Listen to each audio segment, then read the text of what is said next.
that he played guitar, because he actually plays guitar and everything else. But then he said he played guitar, and then he also told me he played the drums, and I said, so you're telling me you're in my band now? That's what I'm hearing? That's what I'm hearing. It's his band. There was no band. There was no band. Now there's a band.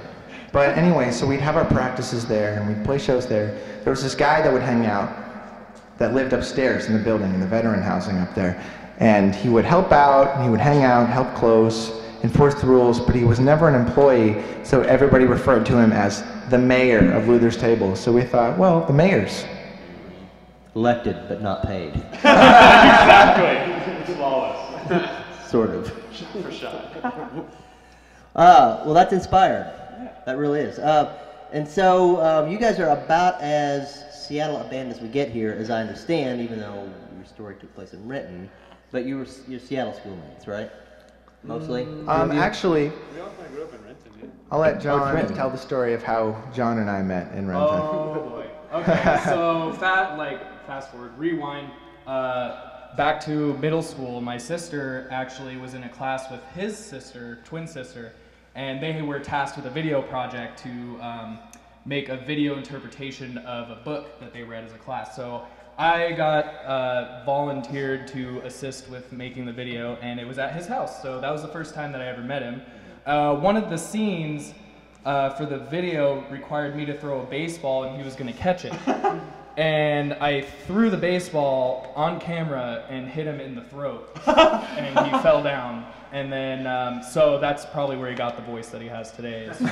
That was me. But we actually lost contact for 4, 5, 6 years.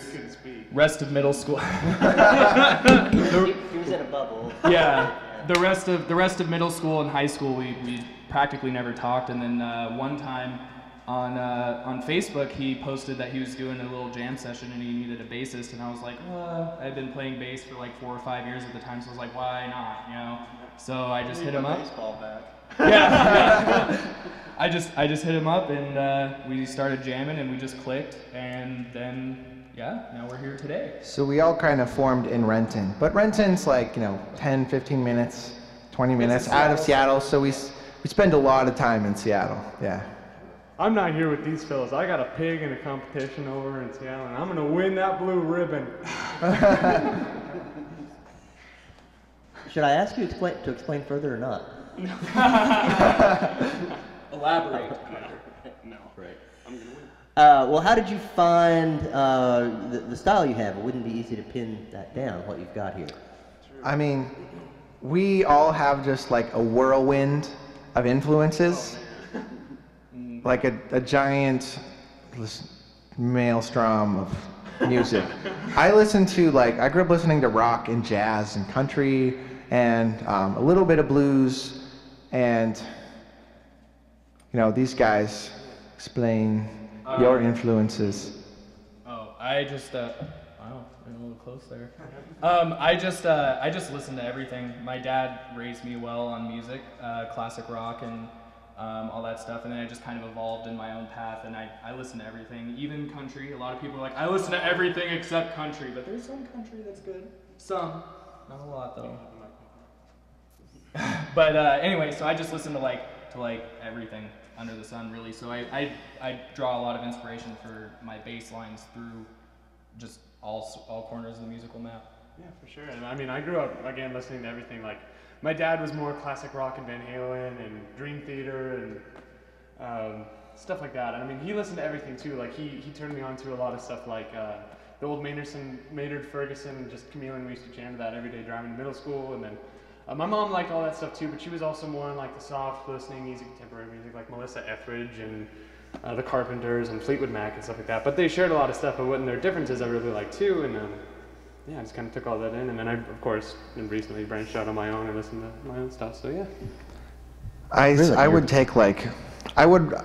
took this history of rock and roll class at Bellevue College, and that's where. Sorry, I know we're talking like teenage girls here, but and that's where we discovered like all the old blues and soul, like because they start out with like the 40s and they work their way up. And so I would write like these acoustic-based songs and bring them to practice, and these guys would like inject their personality and transform it.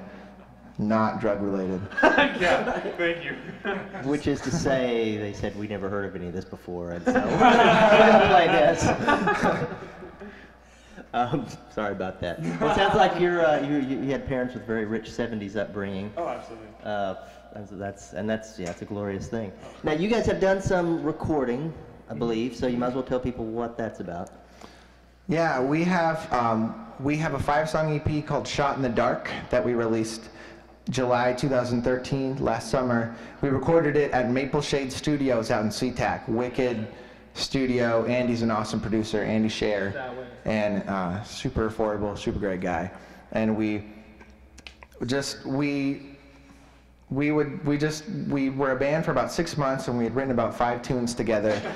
And we just wanted to have something up there, so we just went into the studio and just punched it out, and it felt really good. And you know, just people just really, really seem to connect with the music that we make, and that feels really good. So. Did we hear any of that tonight? Yes. Yeah. We played 3 of the songs in our set list tonight. That last song and the second and third song. Yeah. Okay.